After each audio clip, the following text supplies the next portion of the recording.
últimament m'he distret escrivint pensaments, coses que em passen pel cap. No pretenc de cap manera imitar en Marc Aureli, per la divina Minerva, quina gosadia. Si de cas és una mena d'homenatge que li faig, i amb la tranquil·litat que no els llegirà ningú. No començo com ell, que fa els agraïments a totes les coses bones que va heretar, perquè jo crec honestament que vaig heretar les dolentes. Però d'elles també n'he après, i molt. I a continuació m'he escrit un dels seus pensaments, el que potser m'agrada d'entre tots el que més. Si durant la vida humana descobreixes algun bé millor que la justícia, que la veritat, que la temprança, que la fortalesa, si hi veus, afirmo jo, un bé més valuós que aquests, gira-t'hi amb tota la teva ànima i gaudeix d'aquest bé suprem que has descobert.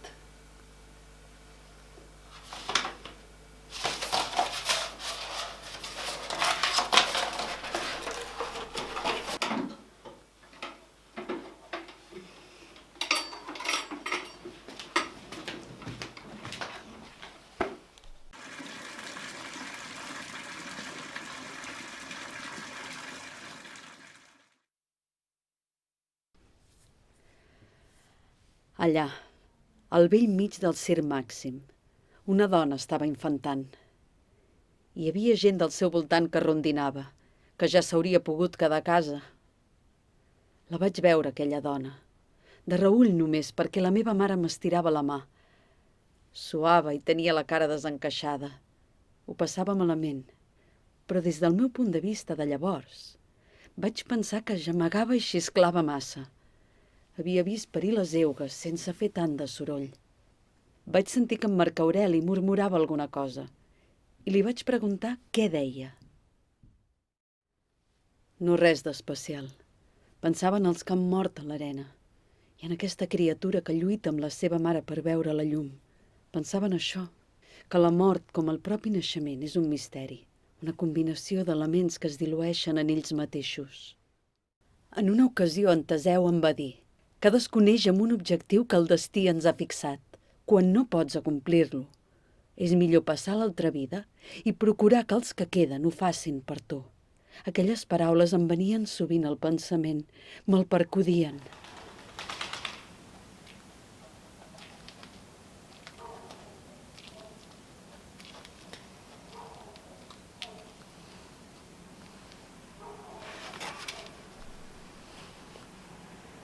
El dia que va morir, el dia que el Teseu i el meu pare es van batre al circ Màxim en una cursa de quàdrigues, jo ni tan sols sospitava que aquell antic esclau, odiat pel meu pare i de rebot per tota la família, era el meu Fedra. Recordo l'estupor que vaig sentir i que em va deixar petrificada a la grada del circ, on ens havíem aplegat en Neu i jo, acompanyats de l'amic Marc Pedani i de Quint Licini, cosí del meu pare i fill de la tia Alba, la germana de l'àvia Quadrònia. Només hi érem nosaltres. No hi havia públic.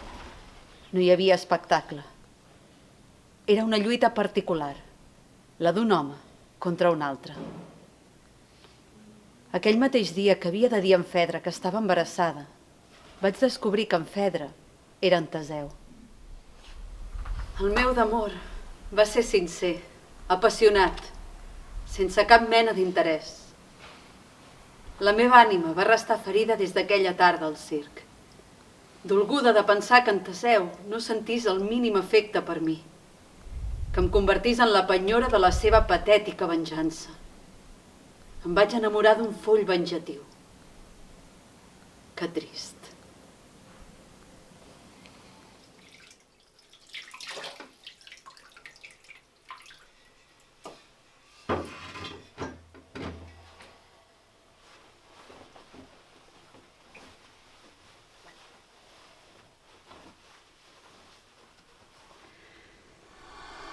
Em vaig estrènyer el ventre amb força com si el volgués ofegar, perquè jo no duia un fill, duia una bèstia que volia destruir els meus.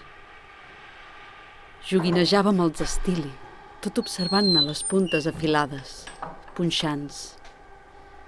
Em va passar pel cap que si sabés on era el cor del fetus, no hauria dubtat a clavar ni un a través de la meva pell tibant. El sentit de supervivència i els consells d'en Diomedes em van frenar. Que primer parís i després fes el que volgués amb la criatura.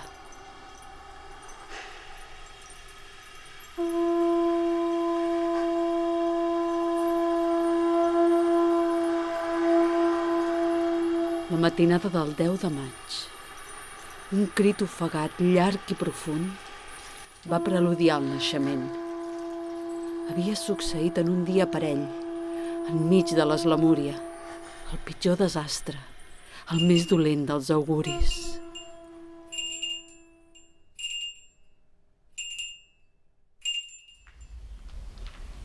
Aquell assumpte li desagradava enormement a en Diomedes. Li vaig dir qui era el pare. Ell, que sabia el mal que en Teseu havia infringit a la meva família. Em va mirar amb molta llàstima. Em va avergonyir el seu esguard. Em va dir, i això em va destorotar, que ell creia que sovint la vida en retornava el que havíem fet. Em va agafar molta angoixa i vaig córrer a l'aixopluc dels pensaments d'en Marc Aureli. Si estàs afligit per una causa externa, no és pas ella la que realment t'amoïna, sinó l'opinió que en tens. I el fet d'eliminar aquesta opinió és una qüestió que depèn de tu. Quan vaig decidir desfer-me'n del bastard, era conscient del que feia i que anava d'acord amb la meva raó. Però era recte? Era correcte el que feia? Fa molts anys que vaig començar a morir.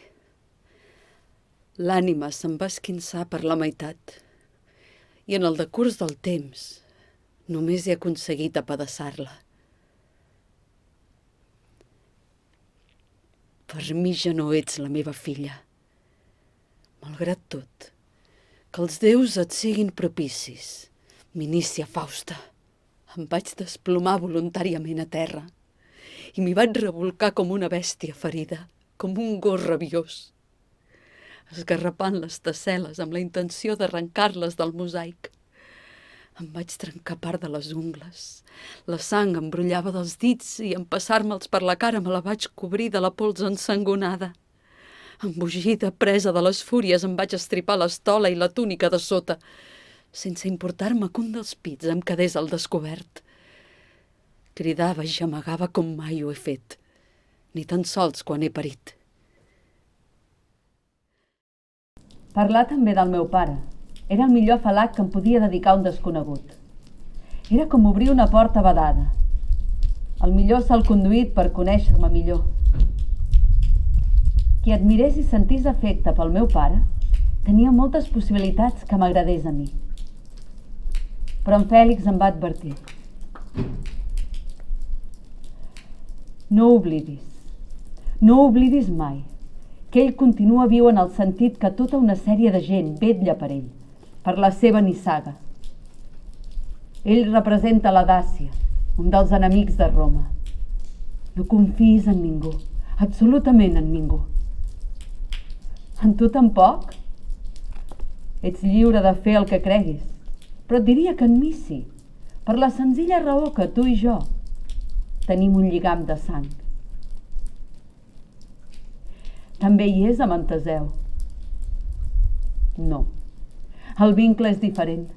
El seu és matern, el que l'uneix al seu poble, el que ell va decidir triar, perquè també podria haver triat el romà, però un daci no ho farà mai, perquè el poble del seu pare va ser qui el va esclavitzar. El meu pare sempre deia que el poble daci era fort, valent, resistent i capaç de suportar el que fos.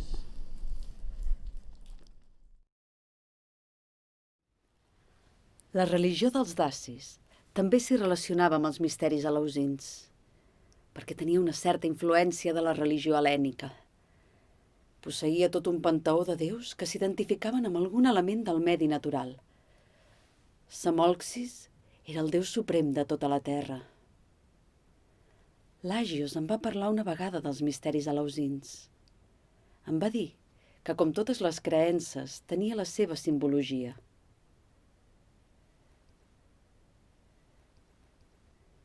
L'ou, que recordava l'esfera o perfecció divina. L'ou era l'objectiu que l'home havia d'assolir. La pinya representava la fecunditat i la serp en espiral representava l'evolució universal de l'ànima que havia caigut en la matèria i que havia de ser redimida per l'esperit. La Drusilla duia penjats aquests símbols al coll. Devia haver tingut una educació paral·lela, la que li aportaven els pedani i la que rebia a través de les nutrisses, que inequívocament formaven part dels mistèrics. Era una dona molt bella. Imposava, destacava. Era més gran que el meu fill. D'això me'n vaig adonar de seguida. Bé, no seria jo qui m'hi fiqués. A mi sempre m'havien agradat els homes que eren més grans.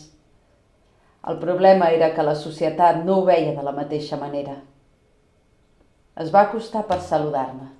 Ens vam mirar als ulls, totes dues. Sempre m'ha agradat mirar els ulls directament. El temps va volar enrere molt veloç. Com deia en Marc Aureli, el temps és com una mena de riu d'esdeveniments, com un corrent impetuós. Un esgarrifant se'm va deixar sense parla. Aquells ulls, aquell sutjar de la dona que acompanyava el meu fill. Jo coneixia aquella mirada.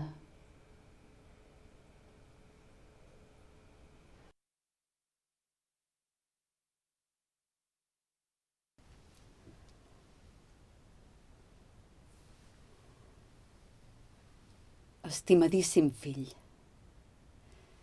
desitjo amb tot el cor que estiguis bé, que tot l'Olimp sencer tingui cura de tu, que Salus, Higia, Bajovis i Esculapi vetllin per la teva salut, que Vesta cuidi de la teva llar, que Concòrdia i Quies aportin harmonia al teu esperit, que Bondatia et procuri bona fortuna, que Felíquites et faci feliç, que Fàcino et protegeixi dels encanteris i que Minerva regeixi la teva intel·ligència.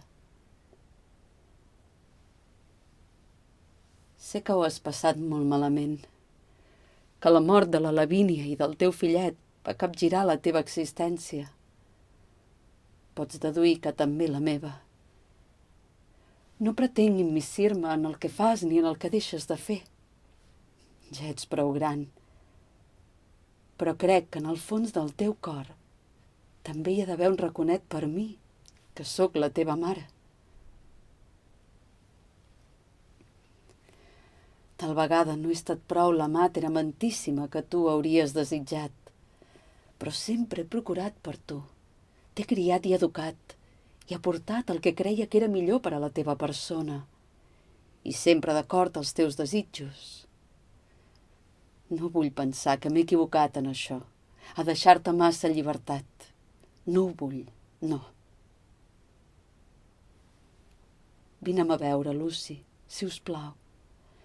Saps que aquí a casa seràs rebut com un déu i amb la manera de fer que tu disposis. I si ho prefereixes, ja seré jo qui vingui, que sempre és un plaer visitar Bètolo.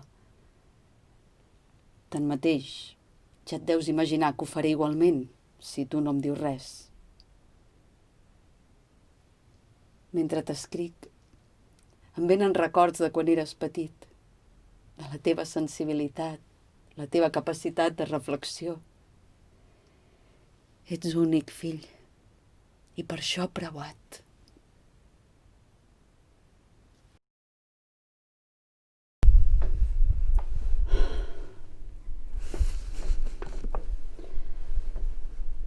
El meu fill tenia 4 anys quan vaig acceptar, ja que fins llavors no ho havia volgut fer, que tenia el mateix tarannà melancòlic i supersticiós del seu pare.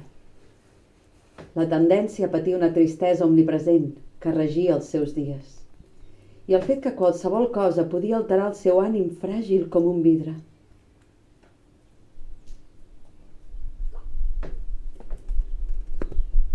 Al principi jo havia intentat evitar-ho, perquè volia que el meu fill fos una persona responsable, que creixés recta, i no com una criatura capriciosa i aviciada.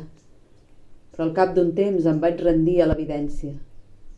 La vida era tan curta i els infants morien amb tanta facilitat que em vaig obligar a viure el present i a actuar com un jonc vincladís.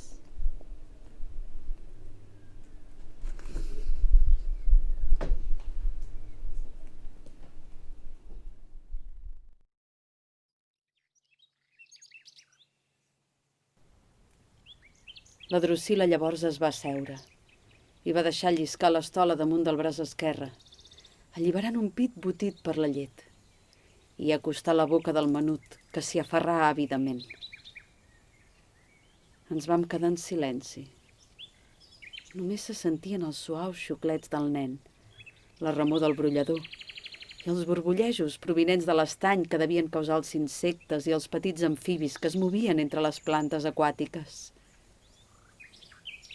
Sempre és plàcida la imatge d'una mare lletant el seu fill.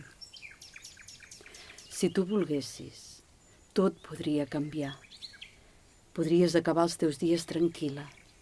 El teu fill de segur que canviaria d'actitud, favorablement, és clar, i ja no rebiries cap més òscil·lum.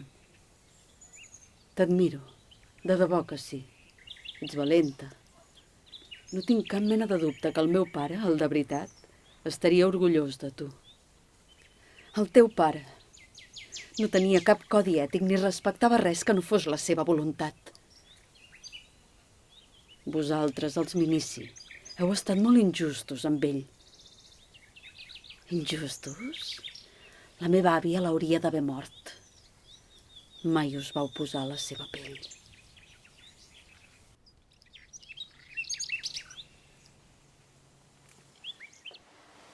Els legionaris romans estan descontents. Hi ha revoltes arreu de l'imperi. I un poble, el daci, que vol venjança. Vol esclafar qui el va humiliar. Tu, la teva família, sou un mirall de la situació.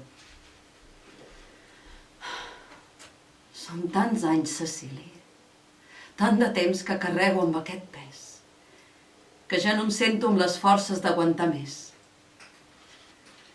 El que em costa més de suportar és que el meu fill em consideri la seva enemiga. Des que vaig parlar amb la Drusila, que la relació encara s'ha enrarit més.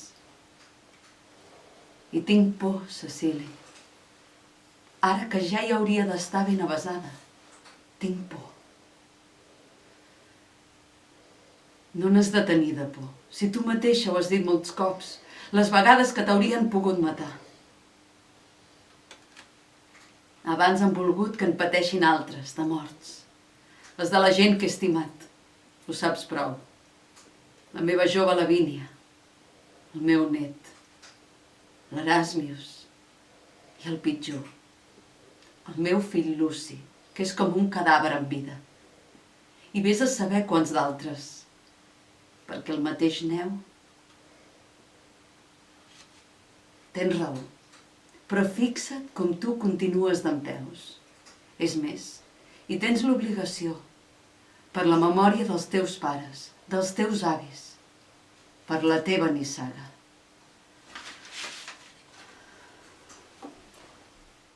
Soc Minícia Fausta, filla de Luci Minici Natal Quadroni Ver, de la tribu Galèria, mort i honorat amb el càrrec de procònsul, i vídua de Gneu Flavi Julià. Tota la meva família és honorable, a Baètulo hi ha els Licini i els Quadroni, i no cal que et parli de la meva nissaga materna, perquè podríem estar-nos-hi fins demà. Tu, en canvi, d'acord amb el que consta, ets filla i neta dels Padani, una família de lliberts que ha prosperat a Barquino i a Baètulo. Per naixement i per casament, si més no per ara, et supero en jerarquia, una jerarquia que has de respectar. Mai no has volgut saber res de mi. No vas pensar que al capdavall jo era una criatura indefensa. Januarius, el mes de Janus, el déu de les dues cares, el de l'anada i el retorn, el del principi i el final. Les seves dues cares simbolitzen el do de veure alhora el passat i el futur, per poder decidir sàviament el present. Minícia, vas estimar equivocadament, però ho vas fer. I no te'n pots sentir culpable. El teu sentiment va ser sincer. El teu pare i jo en vam ser un exemple. Que ens enamoréssim no era el més encertat, però va succeir així. Mai no me'n penediré. I agraeixo a la tria de Capitolina que, malgrat la meva condició d'esclava, anés a parar una domus on els esclaus érem considerats persones. La teva àvia Quadrònia va vetllar per mi, que no em faltés res, que tingués un marit. Que no me n'oblidi. El teu pare em va demanar que quan fos possible te la donés o te la fes arribar. La capseta.